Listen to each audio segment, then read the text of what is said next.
Hey guys, what's up? This is Eddie coming back at you with part five of making your home ownership dreams come true. All right, so part five, the next step is to get pre-approved.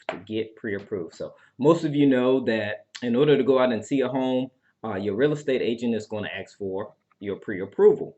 So we can't show you homes unless you have been pre-approved to purchase the home. So it's one of the promises that we make the sellers out there on the MLS is that we won't show your home to anyone that cannot afford to purchase your home. All right. If you put your minds in a seller, you wouldn't want, especially these days, you wouldn't want just anyone walking through your home if they're not serious, if they can't purchase the home. So you're going to have to be pre approved. So, in order to be pre approved, you're going to have to speak to a lender.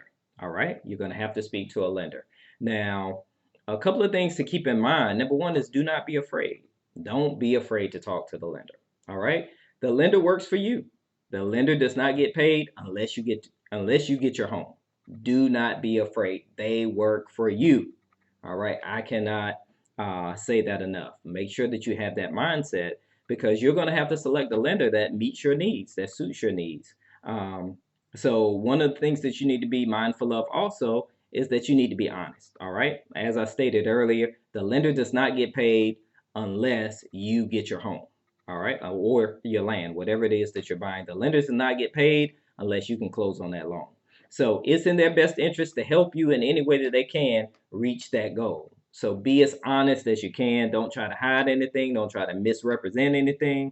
Because what typically happens is those things kind of show up at the most inopportune time. So at the worst time possible, that thing that you weren't straightforward about with your lender comes back to bite you. So you want to make sure that you give them all the information up front. Don't hide anything. And then you allow them to decide what they're going to take for it or not to the underwriter. So you don't make that decision. Allow your lender to make that decision for you. All right. So don't be afraid. Be honest. Also be selective. As I stated, your lender works for you. So don't ever feel that the lender is doing you a favor. I mean, they're going to get paid. So don't feel that somebody's doing you this great favor to get you pre-approved. That's not the case at all. So if you feel that way, if you're working with a lender or a loan officer and you feel that, you know, they doing you this great favor, they're making you feel that way, maybe that's a sign that that's not the lender for you. All right. So the lender's there to guide you, to help you, to educate you as well. So make sure that you keep that in mind. All lenders are not created equal. So there are going to be some lenders that are better for you and better for your situation. So it's always best to compare lenders. They have different fees, different processes. So you want to make sure that you um, take your time. Take your time and don't be so in a rush for a house. So, we see this a lot. People are just so happy to be pre-approved that it doesn't matter the lender, it doesn't matter their standards, it doesn't matter how they treat them. I just want a house so bad that I'm going to go with anyone. You shouldn't do that. Take your time. You're in a position of power, especially if you've done everything that you needed to do. You got a great credit score. You have cash on hand. You have low debt to income ratio. You're in a power position. So don't just go with anyone that treats you any kind of way. All right. If you're not getting the services that you'd give someone else, then maybe that's not the lender for you. All right. So be selective. Compare fees. Some lenders have great fees, some lenders have not so great fees. So you want to make sure that you're comparing. Remember, when banks compete, we win. All right. Also, look at their reviews. So compare reviews. You can go to Google, look up the lender, look up the loan officer, see what their past clients have had to say about them.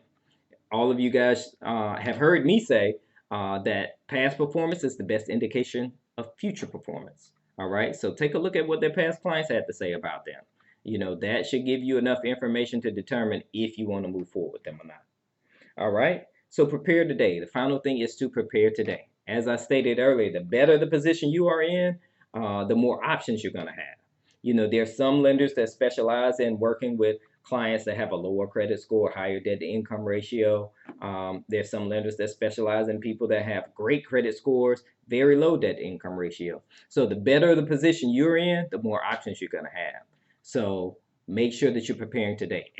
While you wait, make sure that you're doing those things that we talked about in the other four steps. Make sure that you're doing those things now. So when you come to the lender, you're ready, you're set, you're ready to go, and you can have your choose of which lender you want to go with. All right, so that is step 5. I didn't mention earlier, I have a personal favor to ask you guys. All right, so the favor is this: please like the video, please comment on it if it's just to say thank you. Um, please share it if you know anyone that needs this information. Please share, please subscribe to the YouTube channel. You know, the more comments, the more likes, the more subscriptions we get, then the videos go out to more people. So I ask as a personal favor to me, please do those things for me. All right. All right. As always, may God bless you.